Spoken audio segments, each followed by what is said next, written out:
the bass part.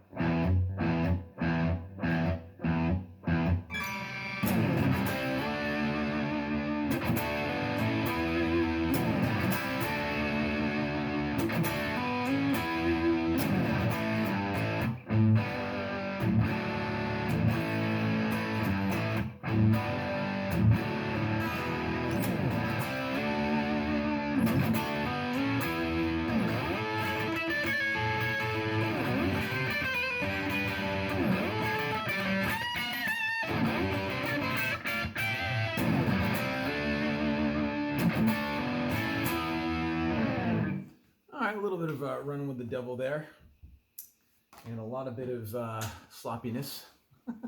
Starting to notice a theme with my intros. Not a whole heck of a lot of practice. Anyways, okay, so my name's Elton. Welcome to Elton's 15. I'm in a different location where I usually shoot is, I'm not there today, in a different spot. And so chapter 11, okay. Well, we're in a situation where Al's talking about there's a little bit of Van Halen in everybody, and it's their job to bring out that Van Halen in everyone. And so he's talking about the time frame which Van Halen is sort of getting unleashed into the world and en masse, releasing their albums and stuff. And it's a time frame where people actually left their house to go see spectacles, to go see concerts. And he says, there is no TikTok where someone's making a video on their couch, sitting down and beaming it off, and someone else is seeing it on their couch halfway across the world. This is a human-to-human experience that he's talking about that frames this time period for Van Halen. And so he's saying that for them to bring out the Van Halen in everyone, you got to light them up on an emotional level. And so that's done within the live event. You're all as a collective in a given spot, sold out arena or what have you. And then, just it's their job to bring out the awesomeness and get everybody sort of wrapped up in it. Dave actually has a quote in the book. Well, Al takes the quote from Dave and puts it in the book. And it's on page 156. And it's kind of, it's a takeoff on the theme that I kind of started with. And so let's see here. All right. So when the people scream so hysterically for such a sustained period of time, they're screaming for themselves, Dave told Rolling Stone. Not for me, not because Eddie is so great, but because they see themselves reflected in us. For those few hours, we're taking over huge packs of humans. We're blasting music into their ears, getting them dancing, dominating their emotional and physical lives, bringing them into our traveling reality, making them part of it. And so it's that whole live experience, again, that communal kind of like collective. And so he talks a little bit about that to start chapter 11. He goes on to talk about this idea of the Brown sound. And so in previous chapters, he's saying the genesis was from their dad with his clarinet and the reeds. But Al says that he tuned a particular snare drum on his drum set, and it had that earthy tone to it.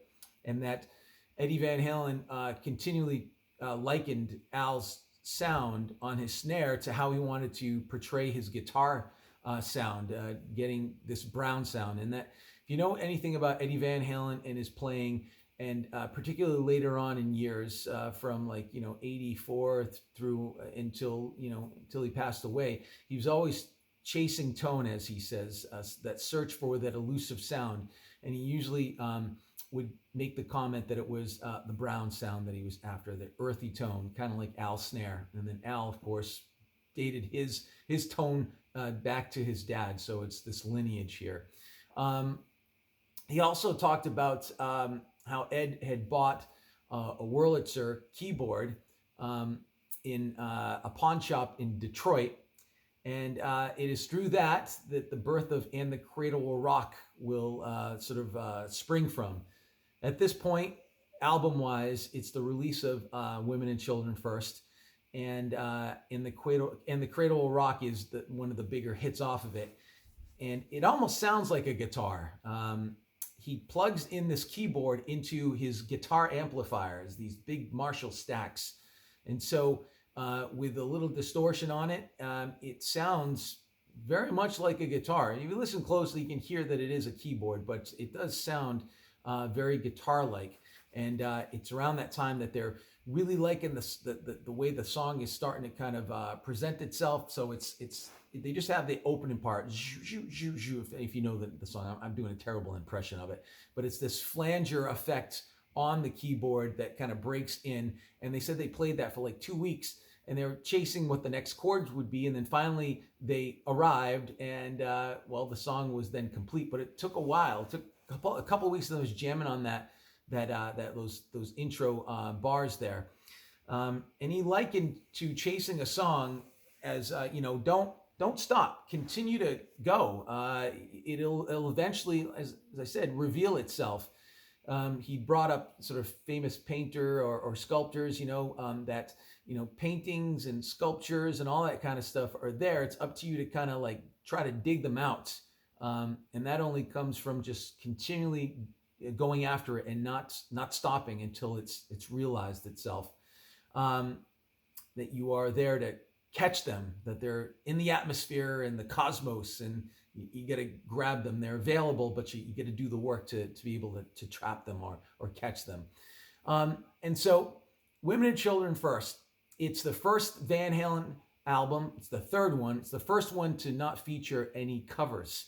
So it's Van Halen to the bone, 0 covers. The first album had Ice Cream Man from John Brim. It also had You Really Got Me from the Kinks. The second album had Linda Ronstadt. Her cover of what was You're No Good. It was originally written by someone else. So by the time Van Halen covered it, they were the second to do that. And so Women and Children First, no covers. It's just pure Van Halen. And, he's talking about, Al, is that, great songs on there like Romeo's Delight. He's also mentioning Everybody Wants Some. And I never really understood what Dave Lee Roth was singing about lyrically, at least at the beginning parts of Everybody Wants Some. And so I want to share that with you right now. And so the intro to it is, and I never knew what he was saying. I kind of had an idea, but it wasn't spot on like it is here. It's coming straight out of the Van Halen camp here through Al.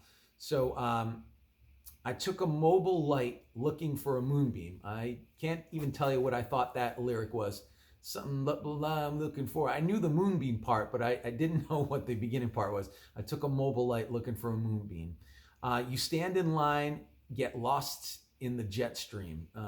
Heard the jet stream part, but I could barely make out what the lyrics were for that. So decoding Everybody Wants Some. Maybe you're in the same category as I was, and like, what the heck is this guy saying for years and years and years?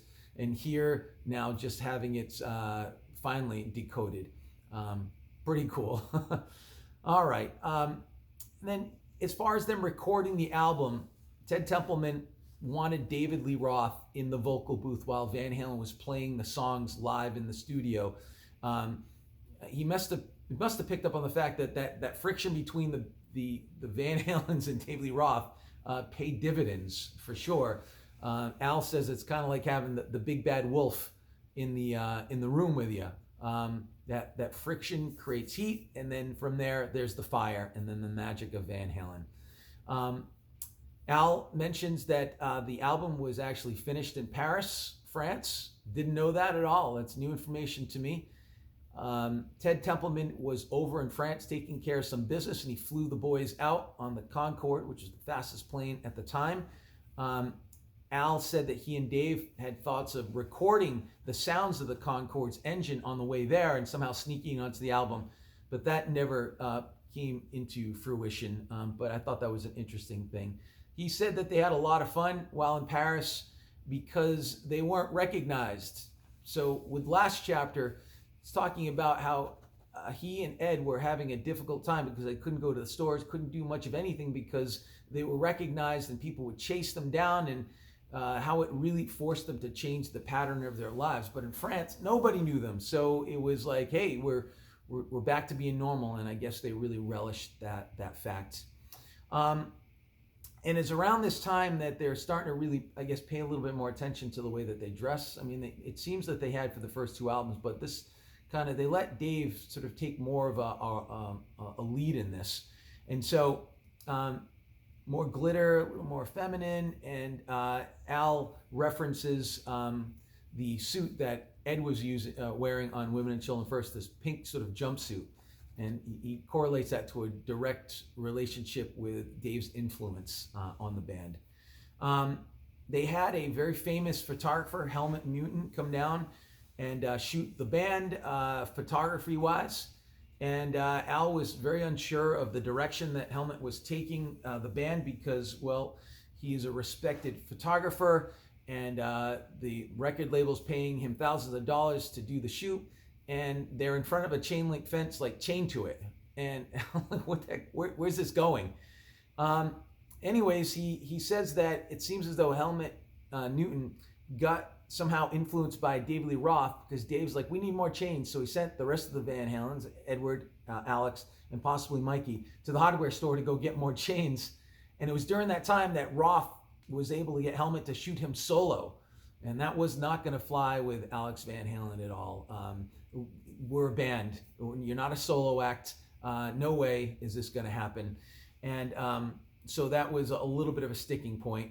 And then he says that, with Roth, this is a thematic too. Roth is not much substance. It's substance, but like he's not about the music. And the Van Halen's always music to the bone. And Roth is more just the glitzy glamour stuff. And he has a quick kind of blurb in there about how David Lee Roth had like a 1949 Mercury, and he liked the way that it looked like as a lowrider. And so he put a bunch of cement bags in the back of the car, in the trunk, to weigh it down. And he's looking at Dave's like, you got to do this right. Al likened it to his approach with music. He's kind of Larry, glitzy, but not much substance here. We need to root this thing in a bass here. But that was a funny aside for sure. Part of the photo shoot, I think, was at David Lee Roth's dad's house, which was this 10-room mansion that was important historically because the city had paid for its renovation to be sort of brought back to its original condition. And he felt that Dave had the upper hand there because it was his property, or his dad's property. And Al seemed to always be really cognizant of power structure and the idea of having a one-upsmanship and who maintained the power and direction. That seems to rear its head quite a bit, and it's doing so in chapter 11 too. Roth is really getting more sense of himself now that they're in the third album, or doing the third album, and that he's starting to believe his own hype. It's like, Eddie, cut back on the guitar solos. Who's leaving the concert humming a guitar solo anyways? His idea was that the singing and lyrics were more important, and that's what people are singing, not guitar solos. I don't think he's entirely wrong in that. It's probably his delivery system, though, with that. So while they were at the store and Roth got his own personal photo shoot, for the first million Van Halen albums for Women and Children First, there was an insert, a yard-long insert of David Lee Roth kind of chained by himself. So it wasn't going to be the front cover because the band's on the front cover, but they paid thousands of dollars for it, and the record company said you got to do something with it. So it ended up going as an insert. I've owned a couple of copies of Women and Children First and never got that insert. So I guess true to form, the first million is where it was. Interesting.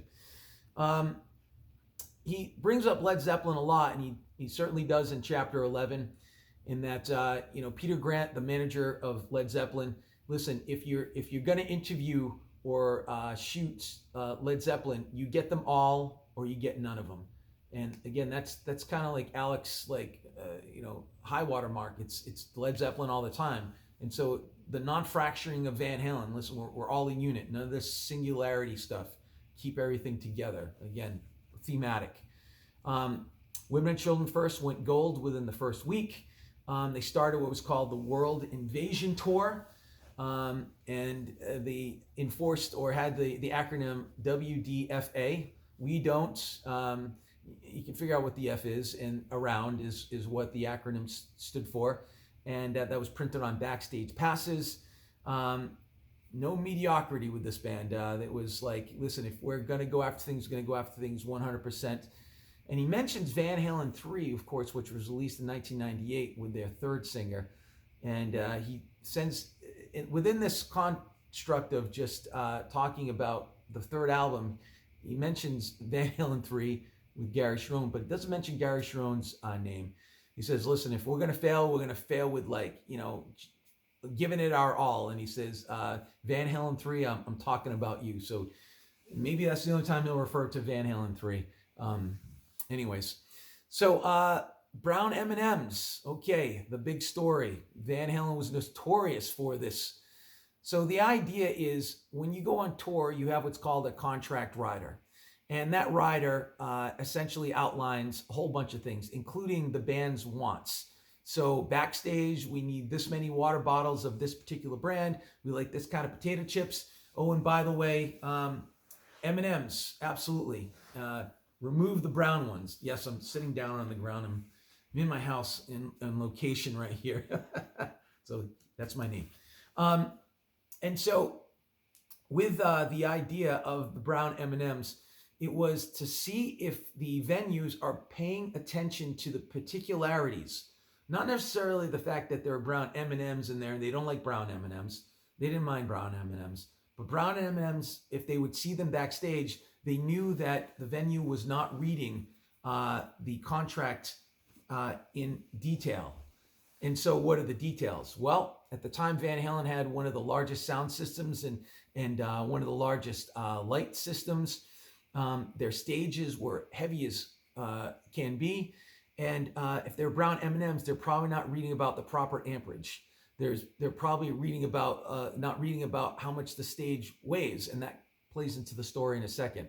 So sure enough, they're at the University of Southern Colorado, and they see brown M&Ms, and they're like, uh-oh, here we go. So they actually start a food fight, but that wasn't the big deal there. The big deal was they had just poured a brand new floor that was supposed to be shock absorbent. Van Halen's equipment was so heavy with the staging and lighting that it sunk and collapsed everything, causing tens of thousands of dollars worth of damage. So brown M&Ms with Van Halen, legendary. Most people just think how pompous that they don't want the brown M&Ms in. But again, it represented, are the venues reading the contract, you know, important stuff line by line, or that stuff happens. And so brown M&Ms, and look what happens. So there's the the story of the brown M&Ms. Cincinnati Riverfront Coliseum. There was an issue with police and crowd control. There was like 177 arrests during that show for that tour of the World Invasion Tour. People were getting trouble because they were lighting their lighters. Now, before cell phones lighting up arenas and stuff, people used to use lighters. And there was a no open flame ordinance, so people were getting charged. Dave Lee Roth got in trouble for inciting the crowd because he said, light them up. But Al is going on to say, well, that's the song Light Up the Sky. Say light them up. That's part of the lyrics. True, but I could see Roth really pushing that, light them up, even though it's the lyrical content of the song, but sort of having that double meaning right there. Anyways, Al goes into some of the costs of the touring and stuff. Seems like sitting down on the ground was a great idea, but not so much anymore. I'm like, I gotta stretch out for a second. He was saying that the cost incurred with this tour, was like $100,000 just to get the rehearsals together. And he's saying that today that would be closer to $400,000. The ego ramp, which is the ramp that goes off the main stage that the lead singer or guitar player will sometimes use to go into the crowd, that used to cost them about $5,000 a night. Now it's closer to $20,000 a night. He's saying that any money that Van Halen was making at the time, they would just put back into the band. So more lights, more sound. And at this stage of the game, that's what they were doing, looking to just reinvest in the band. He wanted people to get what they paid for. And so that was part of their motivation. He also goes on, Al does, to talk about Dave a bit more, about his feats of exertion. He kind of ribs Dave a lot, but also he gives props to Dave at the same time. It's not just a kind of lambastion of Dave, like, oh my God, all this terrible stuff about him. He balanced it out pretty well with a lot of positives. Anyway, saying like how Roth was really trying to get in shape, hired the LA Lakers trainer. He would go on these expeditions down to South America with a group of guys called the Jungle Studs, and Al kind of makes fun of that name there. But in his physical exertions, they played a place in Italy, and he was doing these kicks off the drum riser and didn't see a mirror ball and smashed his nose. And Al goes on to say it seems like he liked the attention for that, because when Van Halen played the Jimmy Kimmel show much later on, reunion-wise in 2014, 2015, Roth was swinging something, broke his nose again, and said, well, it worked the first time, got him a lot of attention. So Dave, being the attention seeker, well, maybe did that on purpose, but maybe not. You said when they were over in Europe with the tour, so they're in different countries, and they're being asked to do a lot of like videos. And this is before MTV was having their videos out. It wasn't even in existence quite yet.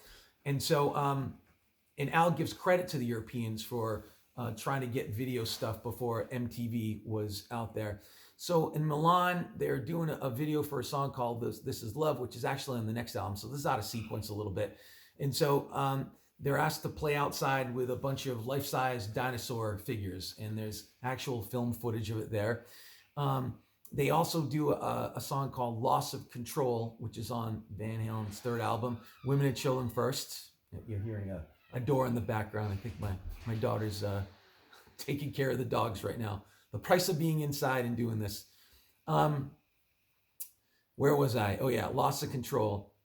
And he's saying it didn't make any sense, the concept of the video. They're all dressed in surgical scrubs. And he said Dave's just hamming it up. Every time a shot went to Alex on drums, Dave's behind him. If there's a guitar solo, Dave's putting himself in the shot. It's just pretty funny. Towards the end of chapter 11, he sums up Dave pretty well. And that's on page 170. And I'll just kind of read from that right now. And so it sounds sort of like this. He loved to talk, but it was rare that he really knew what he was talking about. So Al's talking about how Dave loved doing all the interviews and stuff like that, but there wasn't much substance. He knew rudimentary elements of what he was talking about, but never too deep. He usually had a kind of remedial or buzzword level understanding of whatever matter he was philosophizing on. Here comes my cat. If you just saw the tail, this is Mike. Mike, say hi. All right. If you're tuning in this far, you're getting all types of gems here. The cat and the door creaking in the back. All right, back to the reading. Okay, buzzword level understanding of whatever matter he was philosophizing on, the state of music, pop art, whatever. But I'm not sure he knew there was always more to it. Dave was a pseudo-intellectual who knew a little about a lot of things, but he knew a lot about one thing, himself. And that seems to sum up Dave pretty good. Know a little bit about everything, enough to kind of talk about it, but not in depth. But talk about himself, the expert, right? So that was pretty good. It sort of ends a little bit here where, again, he refers to Led Zeppelin. Again, there goes the squeaky door again. Hey, May. Hi. All right. Sorry. That's okay. He talks back about Led Zeppelin again, and again, the idea of getting them all or none of them. And I don't know, it's kind of weird because Al says it's good that Dave did that, and that's without Van Halen. The rest of the guys, they didn't like doing interviews. So this idea of segmentation at times seems to work for Van Halen. Other times Al seems to have a problem with. But anyways, it's all a wash at this point. Dave getting all this special treatment at times really starts to go to his head. It's like he expects it almost everywhere that he goes. And again, that quote earlier on from this particular episode about telling Ed, hey, cut it on the guitar solos. It's too much. And then the very end of chapter 11 is the idea of believing your own hype. And then he cites Edward. And not in a positive way, starting to really kind of believe what people are saying about you. And Al saw this as a real real problem, a detriment. And so it negatively affected Ed, he said, in not such a good way. And so, well, I guess it's not such a good way. It is negative. So let me read to you the last part here. Ed has every magazine, every musician telling him he's the greatest guitarist who ever lived. And he says he's just a vessel. He sounds humble, but on some level of that message, and plenty of coke, right, some drug reference there, starts messing with his head. He's less willing to put up with Dave's insanity. He has less of a sense of humor when Ted pushes back on some of his far-out ideas. The work, whether of the artist or the philosopher, invents the man who has created it. And he's quoting someone here. Great men, as they are venerated, are subsequent pieces of wretched minor friction. All right, anyways, so he goes say pretty much, if you start believing your own hype, it's turning into a lot of BS here. And that's how chapter 11 ends. Now, that idea of Ed having pushback and not really digging Dave Lee Roth, I mean, the seeds are starting to be planted here with the third album. And of course, they play out later in Van Halen's history into what ultimately separates the band and fractures it. Anyways, so here's the cat again. If you made it this far, cool. Mike's going to say goodbye to you. Bye, everybody. I'm Elton. This is Elton's 15. Thanks.